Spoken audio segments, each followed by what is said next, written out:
queridos, nós vamos abrir a palavra de Deus no livro do profeta Isaías, capítulo 40, e nós faremos a leitura dos versos 12 até o verso 31. Profeta Isaías 40, versos 12 a 31.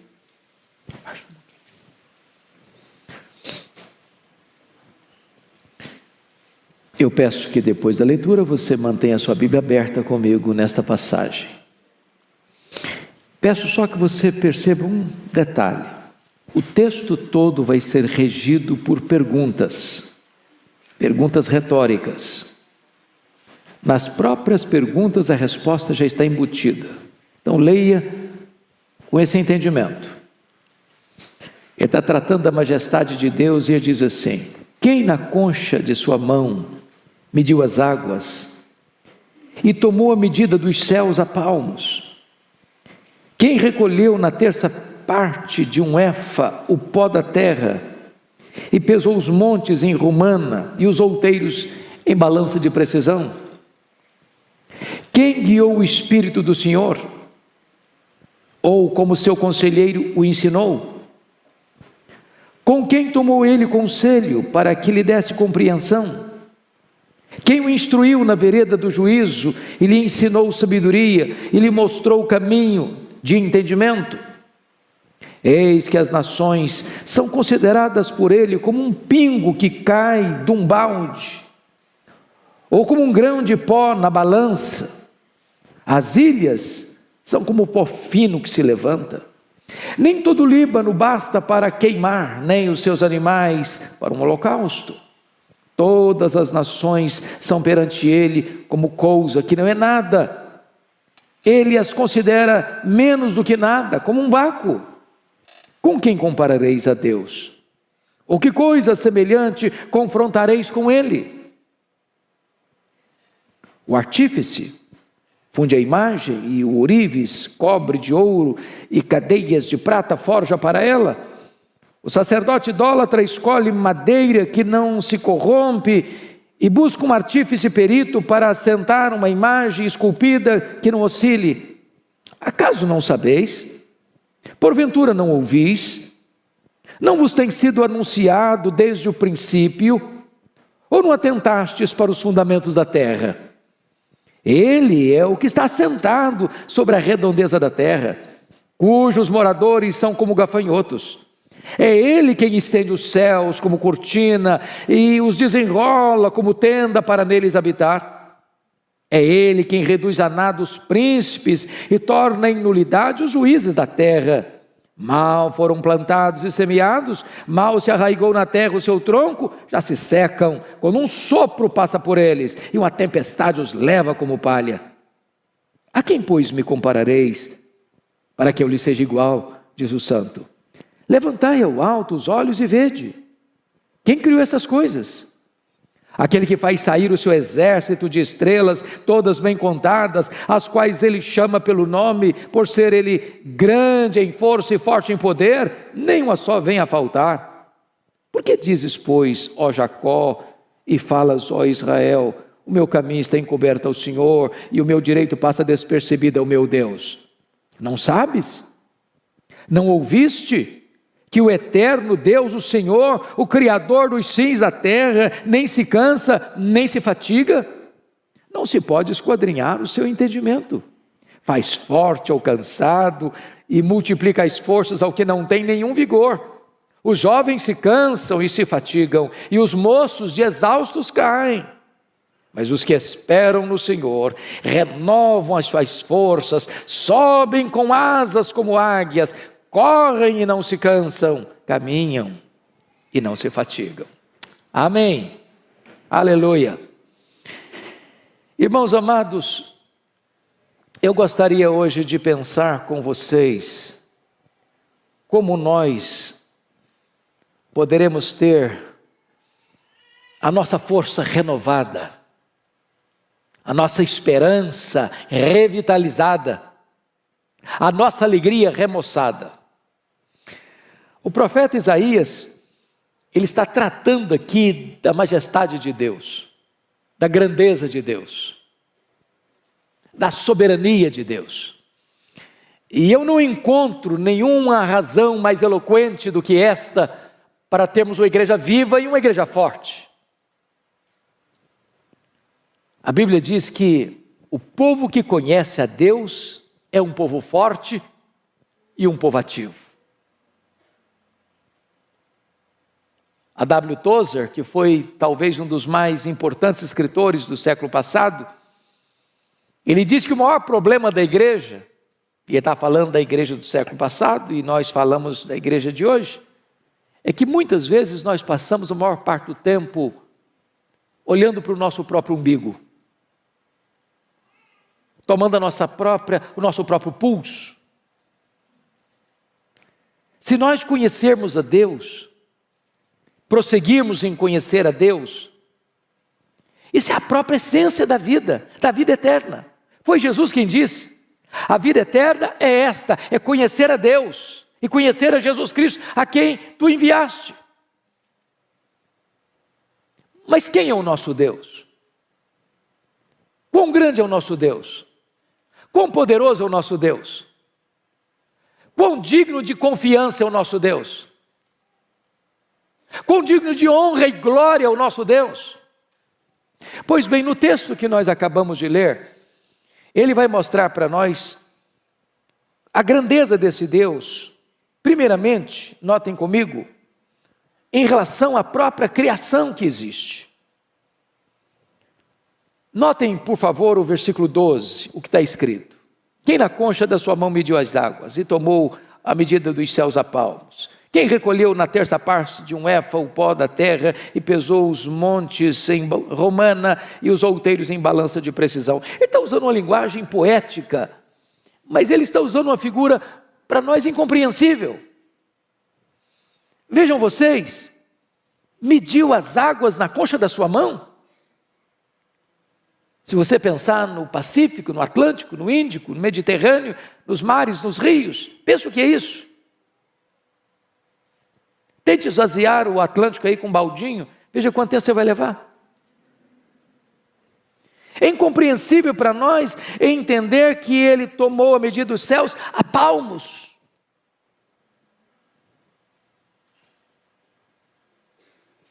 Mas qual a extensão dos céus? Os cientistas não sabem dar uma resposta. Eles não têm essa resposta. Porque na verdade isso é uma matéria em aberto. O que nós sabemos é que este universo que ele mediu a palmos não é infinito, porque a infinitude é atributo exclusivo de Deus. Mas se conhece, se sabe hoje que o nosso universo tem mais de 93 bilhões de anos-luz de diâmetro. Se você voasse na velocidade da luz, 300 mil quilômetros por segundo, você demoraria mais de 93 bilhões de anos para ir de uma extremidade à outra, e ele mediu tudo isso a palmos. Ele vai dizer que ele recolheu na terça parte de um éfa, não foi num éfa inteiro não. Na terça parte de um éfa, o pó da terra. E pesou os montes em romana e os outeiros em balança de precisão. É incompreensível isso para nós. Mas o profeta está usando essa figura bela, poética, romântica até, para provar para nós uma coisa: o seu Deus é o Deus majestoso. Ele é maior que tudo quanto ele criou. Veja comigo o verso 26. Levantai ao alto os olhos e vede quem criou estas coisas. Aquele que faz sair o seu exército de estrelas, todas bem contadas, as quais ele chama pelo nome, por ser ele grande em força e forte em poder, nenhuma só delas vinha a faltar. É outra coisa espantosa. Porque os cientistas dizem que tem mais estrelas no firmamento que todos os grãos de areia de todas as praias e desertos do nosso planeta. Ele não apenas criou todas elas, ele batizou cada uma delas pelo nome. E porque ele é forte em força e grande em poder, quando as chama pelo nome, nenhuma só delas vem a faltar. Este é o seu Deus, majestoso, glorioso, absolutamente digno de honra, de glória e de louvor da sua igreja.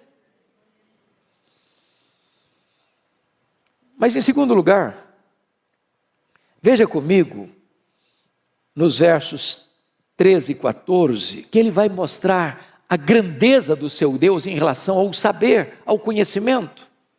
Ele diz assim: quem guiou o Espírito do Senhor? Ou como seu conselheiro o ensinou? Com quem ele tomou conselho para que lhe desse compreensão? Quem o instruiu na vereda do juízo e lhe ensinou sabedoria e lhe mostrou o caminho do entendimento? Ele está perguntando em outras palavras para nós assim: em que escola ele estudou? Qual foi a faculdade que ele fez? Onde ele fez a sua pós-graduação? Onde ele fez seu mestrado? Onde ele fez seu doutorado? Onde ele fez seu pós-doutorado? Quem foi o professor de Deus? Quem instruiu a ele? Quem ensinou a ele? Quem deu a ele conhecimento? E aqui está algo tão sublime, porque todo saber procede de Deus, toda ciência emana de Deus. Ele é a fonte de todo conhecimento, Ele é a fonte de todo saber. É por isso que nós, povo de Deus, não desprezamos o nosso cérebro. Nós não jogamos o nosso cérebro fora. É por isso que nós valorizamos toda a ciência, todo o saber, porque toda a ciência, todo o saber e toda a verdade procede de Deus, porque Ele é a fonte de todo o saber, de todo o conhecimento, de toda a ciência. Nós sabemos fragmentadamente, Ele sabe completamente. Nós sabemos parcialmente, Ele sabe o todo. Nós conhecemos em parte, mas então Ele conhece tudo, e haverá um dia em que Ele vai abrir para nós o painel do saber, e nós conheceremos como também somos conhecidos. Esse Deus é digno de honra e de glória.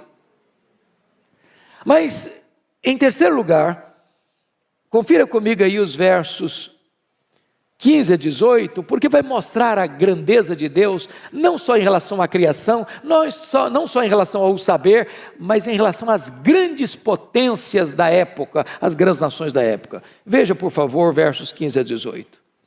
Eis que as nações são consideradas por ele como um pingo que cai de um balde, ou como um grão de pó na balança. Olha o verso 17. Todas as nações são perante ele como coisa que não é nada. Ele as considera menos do que nada, como um vácuo. E ele usa uma linguagem aqui tremenda. Porque um pingo que cai de um balde, não dá para refrescar o chão ressequido, nem matar a sua sede. Ele olha para essas grandes potências, pense comigo nas potências do passado, o Egito, a Síria, a Babilônia, Império Medo-Persa, Império Greco-Macedônio, Império Romano. Pensa comigo hoje, Estados Unidos, China, Japão, Alemanha, Reino Unido, França, Europa, os países da África, os países da Ásia, os países da Oceania, os países da América do Norte, Central, do Sul. E ele considera todas essas nações, todas essas potências econômicas e militares como um pingo que cai num balde, como um pó numa balança de precisão. Aliás, ele vai além do seguinte: é como nada, é como menos do que nada, é como um vácuo. Então as nações que se insurgem contra Deus, as nações que blasfemam de Deus, as nações que acham que elas mesmas são a própria divindade, Deus olha essas conspirações todas da terra, diz o Salmo 2, e ri. Porque Ele quem levanta reinos e abate reinos, Ele quem coloca reis no trono e faz esses reis apiarem do trono, e só Ele é Deus, só Ele é o Rei Supremo. Mas o profeta Isaías vai além e vai mostrar a majestade de Deus, a grandeza de Deus, em quarto lugar, em relação aos ídolos. Confira comigo os versos 19 a 21. O artífice funde a imagem, o ourives a cobre de ouro e cadeias de prata forja para ela. O sacerdote idólatra escolhe madeira que não se corrompe e busca um artífice perito para assentar uma imagem esculpida que não oscile. Acaso não sabeis? Porventura não ouvis, não vos tem sido anunciado desde o princípio, ou não atentastes para os fundamentos da terra? Ele está agora comparando Deus, o nosso Deus, o único Deus vivo e verdadeiro, com os ídolos dos povos. Quando Deus tirou o seu povo de Israel do Egito, por que mandou 10 pragas? Poderia ter sido 2, 3, 4, 5, 6. Por que 10? Porque cada praga daquela desbancava uma divindade do panteão egípcio. Ele está mostrando que só Ele é Deus, que os deuses dos povos são deuses falsos, não são deuses de verdade. Quando você olha o Império Assírio, ele tinha muitos deuses. Quando você olha o Império Babilônio, ele tinha muitos deuses. Quando você olha o Império Medo-Persa, tinha muitos deuses. Quando você olha o Império Grego, tinha um panteão de deuses gregos. Quando você olha o Império Romano, tinha um panteão de deuses romanos. Mas só Deus é Deus. Aquilo que os homens chamam de deuses, aquilo que os homens dizem que esse é o padroeiro, esse é o protetor, essa é a protetora, não protegem eles mesmos. São feitos por mãos humanas, de barro, de gesso, de pedra, de pau. Mas o nosso Deus reina, o nosso Deus é soberano, Ele é o Deus autoexistente, Ele é o Deus infinito, Ele é o Deus imenso, Ele é o Deus eterno, Ele é o Deus imutável, Ele é o Deus onipotente, Ele é o Deus onipresente, Ele é o Deus onisciente, Ele é o Deus transcendente, Ele é o Deus soberano, só Ele é Deus. Mas o profeta Isaías vai além. Vai mostrar para nós agora a grandeza deste Deus em relação aos governantes da época, os príncipes da época. Olha o que ele vai dizer nos versos 22 a 25.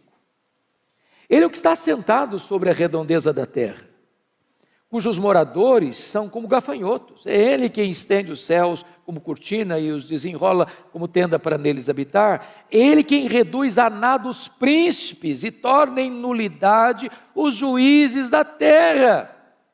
Mal foram plantados e semeados, mal se arraigou na terra o seu tronco, já se secam quando um sopro passa por eles, uma tempestade os leva como palha. Onde está a soberba dos faraós? Onde está Senaqueribe? Onde está Nabucodonosor? Onde está Ciro o Grande? Onde está Dario I? Onde está Alexandre o Magno? Onde estão os Césares de Roma? Onde está Júlio César? Onde está César Augusto? Onde está Tibério César? Onde está Calígula? Onde está Cláudio? Onde está Nero? Onde está Domiciano? Onde está Décio? Onde está Diocleciano? Onde estão os grandes imperadores? Onde estão os grandes reis? Eles sobem ao poder, eles descem ao poder, a flecha da morte os atinge lá nos seus palácios, mas o nosso Deus reina, o nosso Deus reina, o nosso Deus reina, só Ele é Deus. E agora, o profeta Isaías vai mostrar para nós as implicações disso. Porque se eu creio nesse Deus, que é soberano, que é majestoso, isso tem implicações. Tem implicações. Então vejam comigo como é que Isaías vai aplicar isso no verso 27. Por que, pois, dizes, ó Jacó, e falas, ó Israel, o meu caminho está encoberto ao Senhor, e o meu direito passa despercebido ao meu Deus. Aí você começa a perceber que as próprias queixas do povo tinha a ver com o fato, o povo não estava conhecendo o seu Deus. Aliás, lá no começo do livro, Isaías diz que o boi e o jumento conhecem o seu dono. Mas o povo de Israel não estava conhecendo o seu Deus. Se nós não conhecermos a Deus, irmãos, nós seremos um povo fraco, tímido, acovardado.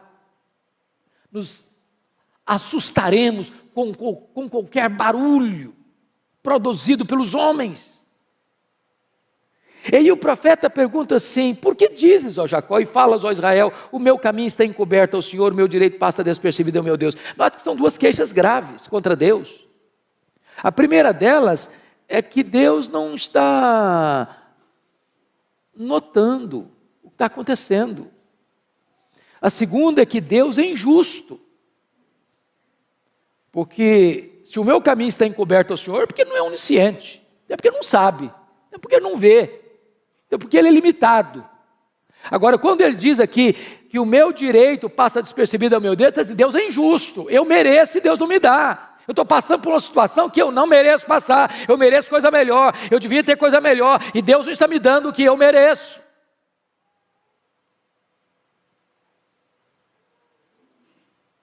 Aí o profeta responde assim, verso 28. Não sabeis? Não ouviste? Ou não sabes, não ouviste que o eterno Deus, o Senhor, o Criador dos fins da terra, nem se cansa, nem se fatiga, não se pode esquadrinhar o seu entendimento. Então, quer dizer uma coisa para você, Deus não fica lá no céu esfregando as mãos. Deus não é pego de surpresa. Deus não fica em apuros. Deus não está lá sem saber o que fazer com a pandemia. Deus não está lá sem saber o que fazer com os dramas que você está vivendo. Ele é Deus, ele não fica cansado, ele não fica fatigado, ele não fica em apuros, ele não fica contra a parede.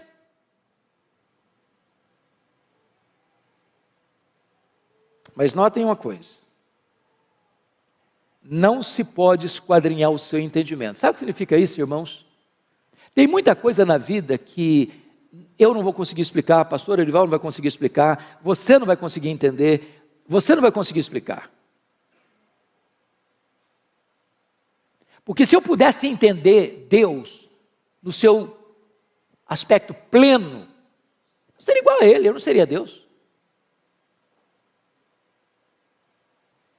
Eu sempre serei limitado. Os atributos incomunicáveis de Deus nós não teremos nem no céu. Há coisas que você e eu não vamos entender. Eu fico olhando a história do Jó, por exemplo, que foi golpeado na vida financeira, na saúde, no casamento, nas amizades e com os filhos. E o que Jó fez? Ele perguntou, ele quer saber. Ele fez 16 perguntas, por quê, por quê, por quê, por quê, por quê? Ele fez 34 queixas contra Deus, e a resposta de Deus para ele foi o silêncio. E quando Deus falou, Deus não respondeu nenhuma das 16 perguntas, nenhuma das 34 queixas, ao contrário, Deus fez 70 perguntas para ele. A Bíblia diz que Deus o restaurou, mas Deus não explicou. O que Deus promete para você é restauração, nem sempre explicação. Às vezes você diz assim, pastor, é verdade, eu vou chegar lá no céu com a minha listinha de perguntas, eu vou querer saber muita coisa. Não vai querer nada. Não vai querer nada, sabe por quê? O céu é autoexplicativo. Primeiro instante que você chegar no céu, todas as suas dúvidas terão sido dissipadas. Lá não tem interrogações, lá não tem perguntas, lá tem respostas. Lá nós conheceremos como somos conhecidos. A nossa leve e momentânea tribulação aqui produzirá para nós eterno peso de glória, acima de toda comparação. Mas ele prossegue no texto, confira comigo no verso 29, quando ele diz assim, esse Deus faz forte ao cansado e multiplica as forças ao que não tem nenhum vigor. Talvez você está hoje aqui, meu irmão, de tanque vazio. Talvez você está aqui andando na reserva. E eu quero dizer para você que Deus trouxe você aqui nesta noite para dar uma B12 na sua veia espiritual. Deus trouxe você aqui hoje para dizer o seguinte, olha meu irmão, você não precisa andar fraco e abatido não, você pode ser fortalecido, o Deus Todo-Poderoso é o seu Deus, é o seu Pai, e Ele está aqui hoje para fortalecer você, levantar você.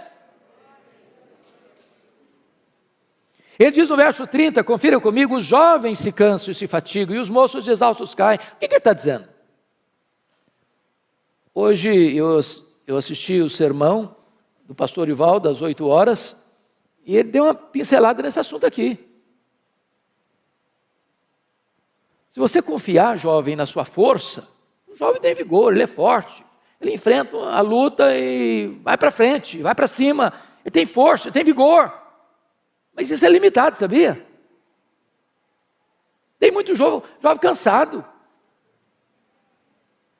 Tem muito jovem arquejado. Tem muito jovem fatigado. E é Deus. E só Deus pode multiplicar suas forças.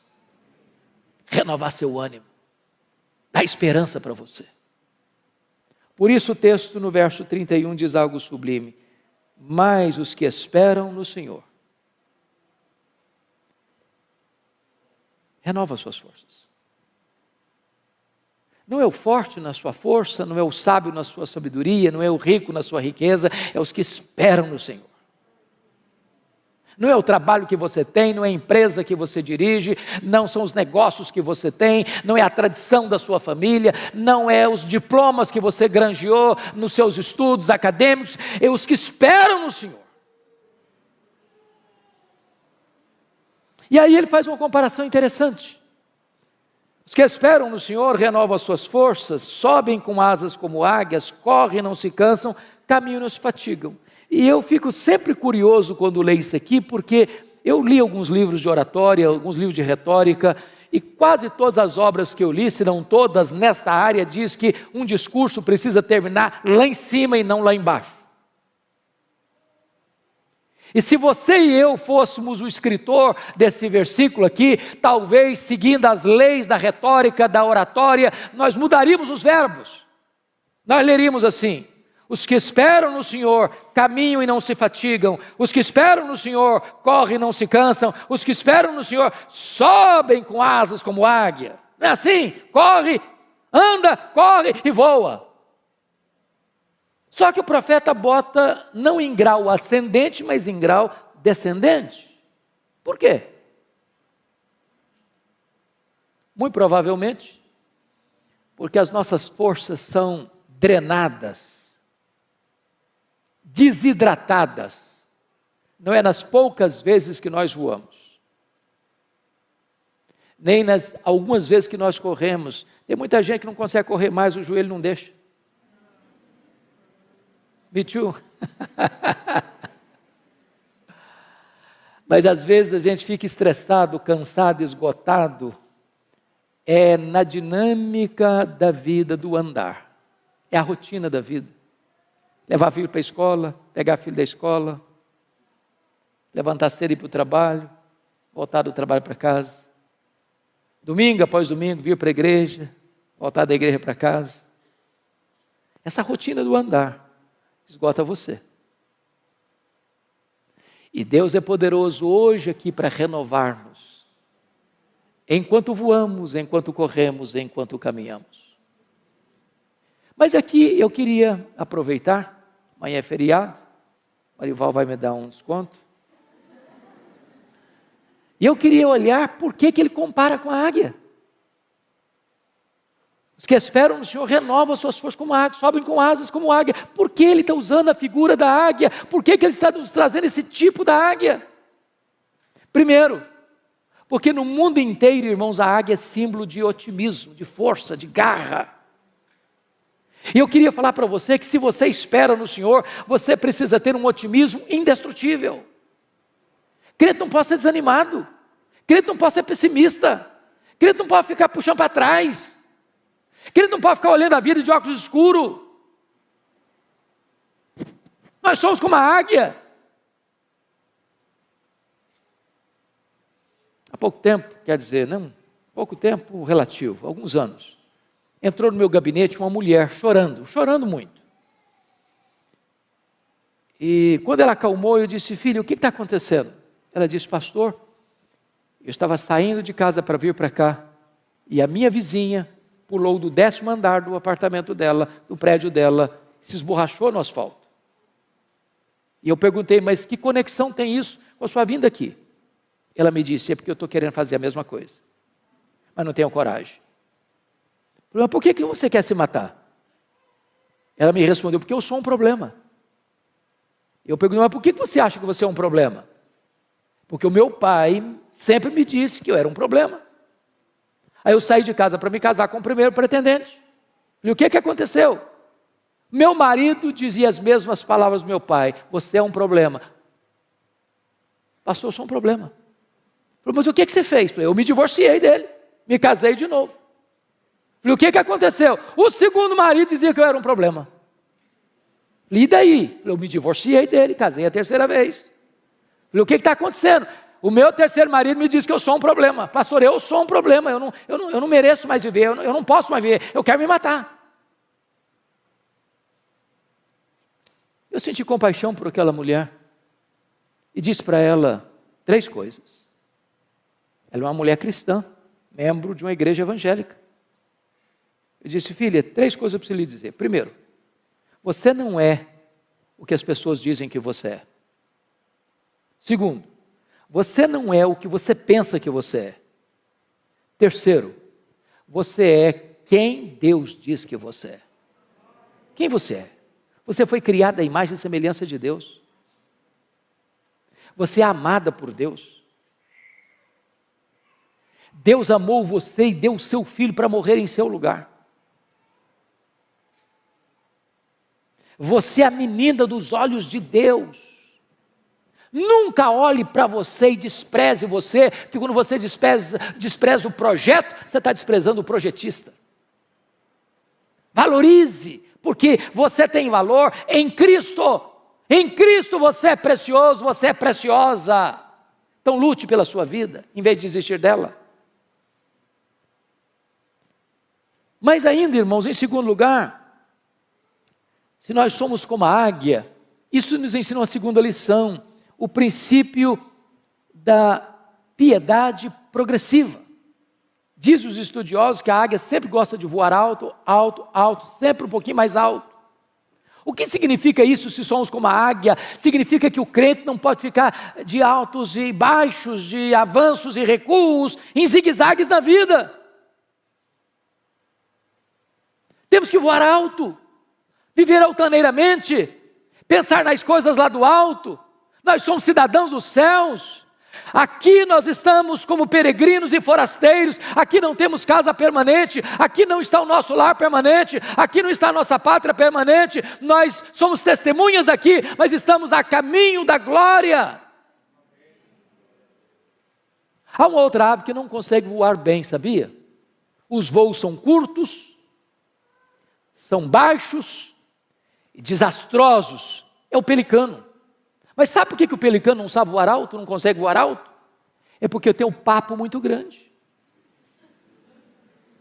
Sabe por que alguns crentes não conseguem voar alto? Tem um papo muito grande.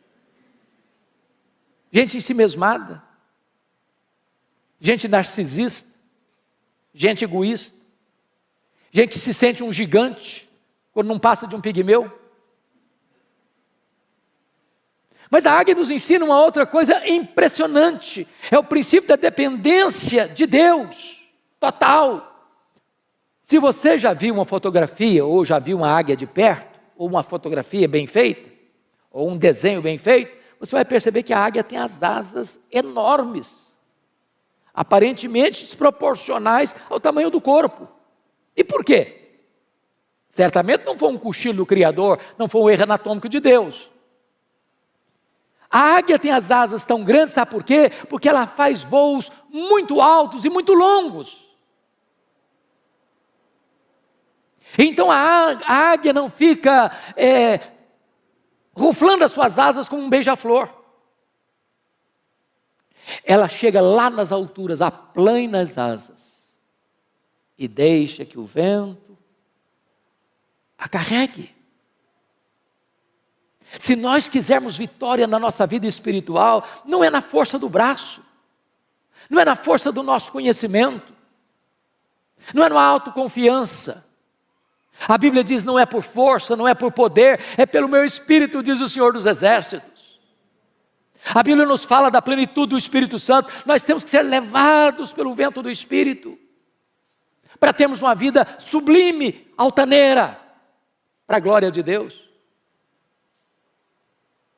Mas, amados irmãos, os estudiosos foram olhar a águia e descobriram uma coisa aqui impressionante.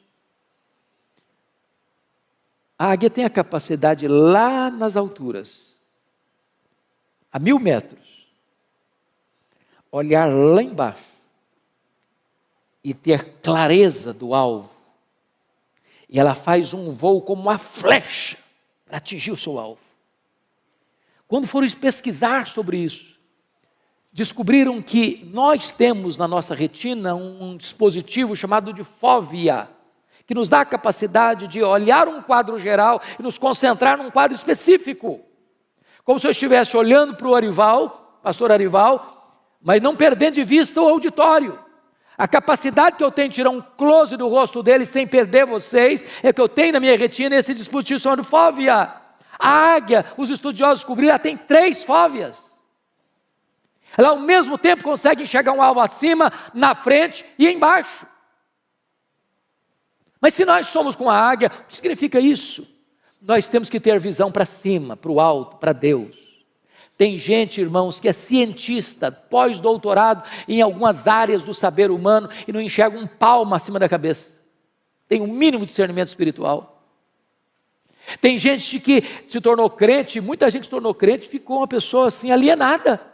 Alienada, ela não tem mais conexão com a história, ela não tem mais conexão com a vida, ela parece que perdeu a capacidade de pensar e de refletir. Nós temos que conhecer a história, nós temos que conhecer o que o homem está pensando, nós temos que conhecer o que está acontecendo aí fora, nós temos que olhar para frente e discernir o nosso tempo, nós temos que ser como os filhos de Issacar, especialistas no tempo em que vivemos, para não sermos massa de manobra. Mas nós temos que olhar lá para baixo, irmãos.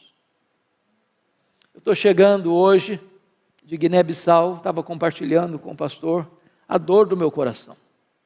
A dor do meu coração. Eu estive em 2019 em Angola, já fiquei chocado, mas Guiné-Bissau é dezenas e dezenas de vezes uma situação mais crítica do que Angola. A pobreza generalizada.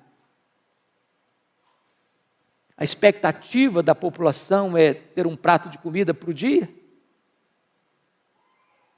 Quando a pessoa melhora a sua condição de vida, ela consegue cobrir a casinha dela de zinco, que faz barulho demais quando chove, e é quente demais, e é um país muito quente. Não tem emprego, não tem dinheiro. Estava retornando, conversando com a médica que estava lá, prestando serviço de caridade, e ela disse que o único hospital, as camas estão podres e não tem o mínimo de remédio, mas o mínimo, o básico do básico. Mulheres, crianças e velhos com a bacia na cabeça, vendendo um pouquinho de pepino, ou de cebola, ou de batata, para conseguir um pouquinho de comida naquele dia. E nós precisamos olhar para baixo. E termos misericórdia, não só de sentimento, mas de ação, de fazer alguma coisa. Quando tantas vezes você reclama da casa que mora, do carro que anda, da comida que tem na mesa.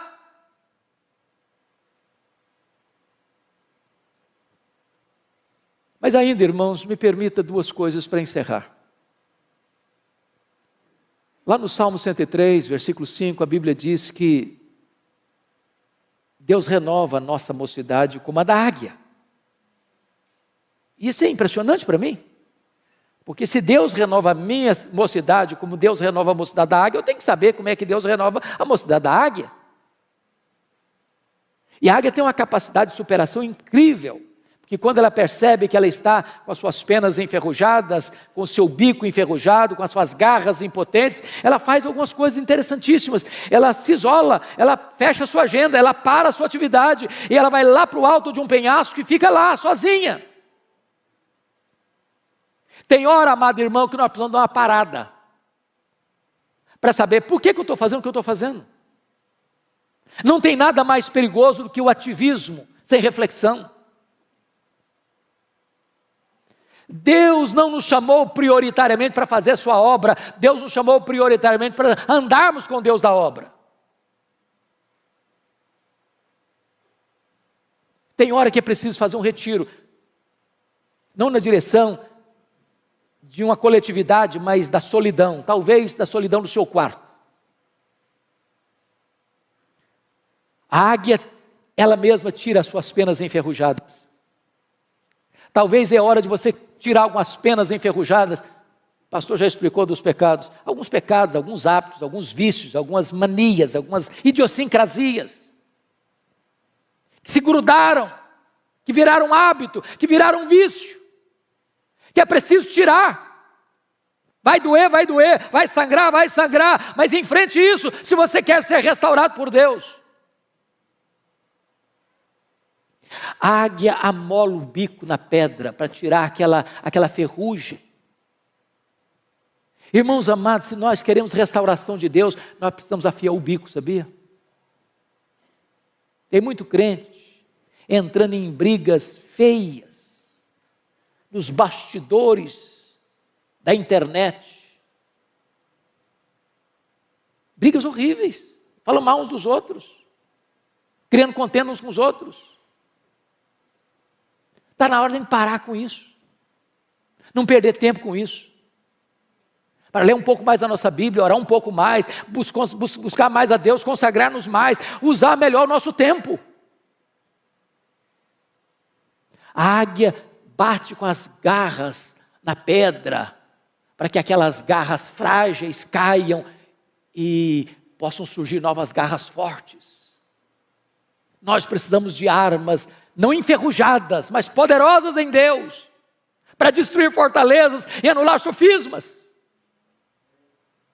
Quando a águia termina todo esse processo, daqui a pouco ela vai se remoçando, as penas vão nascendo, o bico vai nascendo, as garras vão nascendo, e ela sai de lá completamente remoçada para dar início novamente às suas atividades.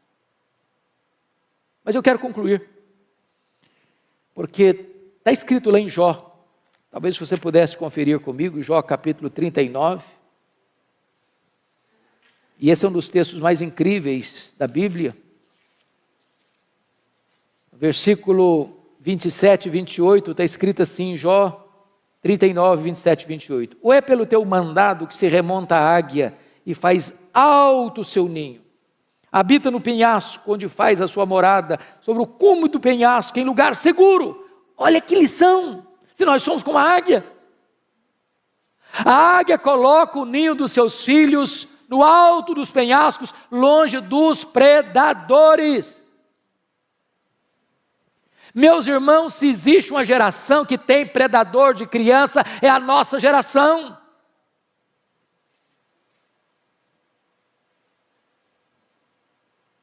Os carros de sons ficam nas portas das escolas, panfletando meninada. É uma festa hoje, é uma reunião amanhã, é uma proposta hoje, é outra proposta amanhã. As igrejas até recentemente estavam preocupadas com seus adolescentes. Hoje não é mais com adolescente que o povo está preocupado, não. É a idade de 4 a 9 anos, é nessa idade que estão dizendo para o menino, é aí que você vai decidir se você vai querer ser homem ou mulher.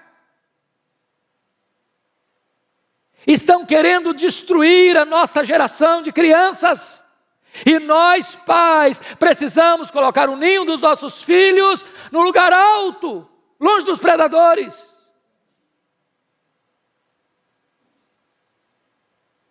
Agora vá comigo para Deuteronômio 32:11, porque tem outra lição importante lá, sobre a águia, essa questão do cuidado da família. 32:11, está escrito o seguinte: como a águia desperta a sua ninhada e voeja sobre os seus filhotes, estende as asas e tomando-os, os leva sobre elas. O que ela está querendo dizer aqui? O que é isso aqui? Quando os filhotes da águia, lá no alto dos penhascos, está na hora de sair do ninho, está na hora de começar a vida, o que ela faz? Ela vai lá em cima e começa a voar em cima do ninho. Sabe o que ela está dizendo para os filhotes? Olha para mim, faça o que eu faço, siga o meu exemplo. Nós ensinamos mais os nossos filhos com exemplo do que com palavras, porque os nossos filhos nos veem mais do que nos escutam.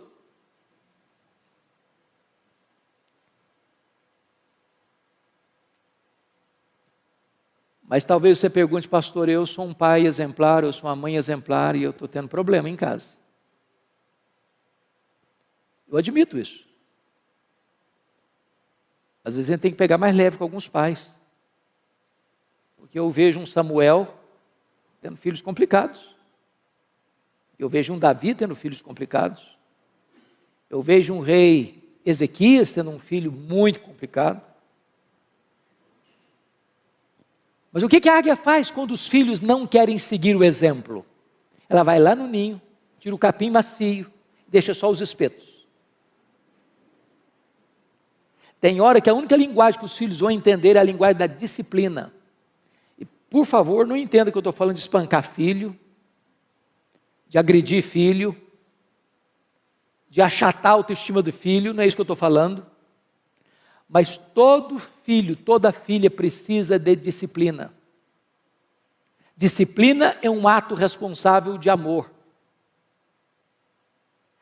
Todo filho, toda filha precisa de limites. Que horas vai sair? Aonde vai? Com quem vai? O que vai fazer? Que hora volta? Filhos sem limites vão ser o desgosto dos pais. Mas alguém pergunta, pastor, e se os filhos nem a disciplina aceitam e se recusam a ser corrigidos? O que se faz?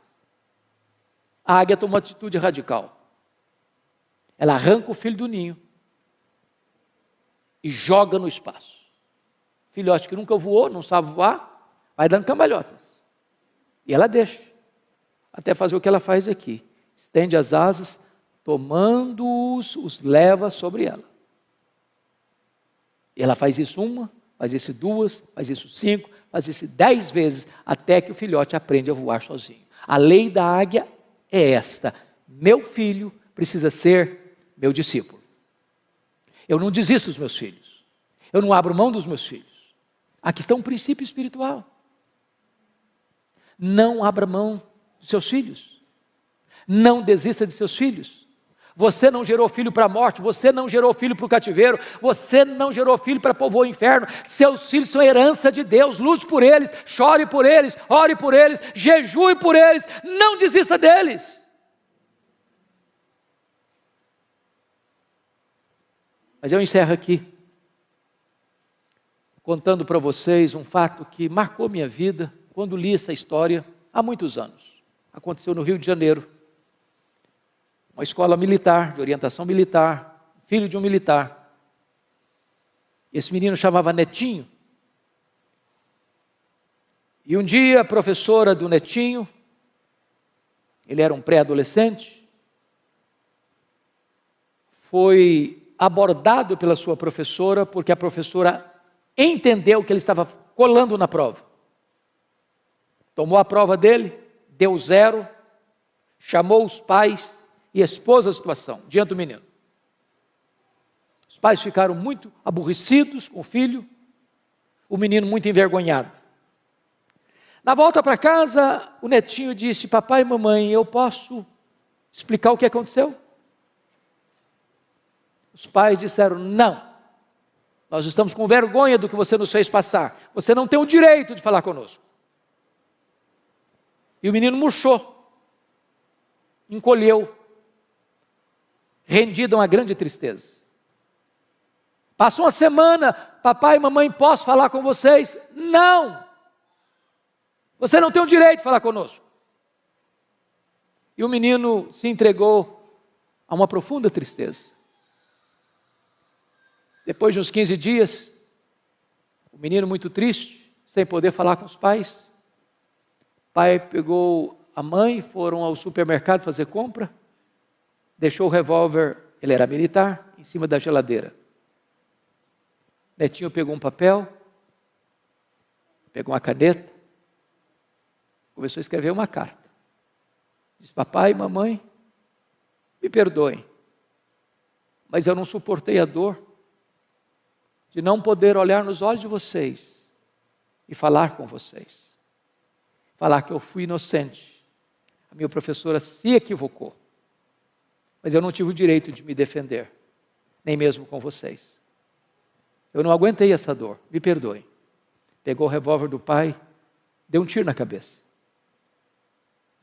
Quando os pais chegaram, Netinho estava caído numa poça de sangue, com o revólver de um lado, a carta do outro. E aquilo mexeu com a nação brasileira, trazendo um alerta para nós. Nossos filhos não são perfeitos, como nós não somos perfeitos. Se eles errarem, precisamos perdoá-los. Nós temos que ter comunicação aberta com os nossos filhos, para ouvi-los, e ajudá-los, e a encorajá-los, e a soerguê-los, e a dar a eles a oportunidade de botar o pé na estrada e continuar caminhando para a glória de Deus.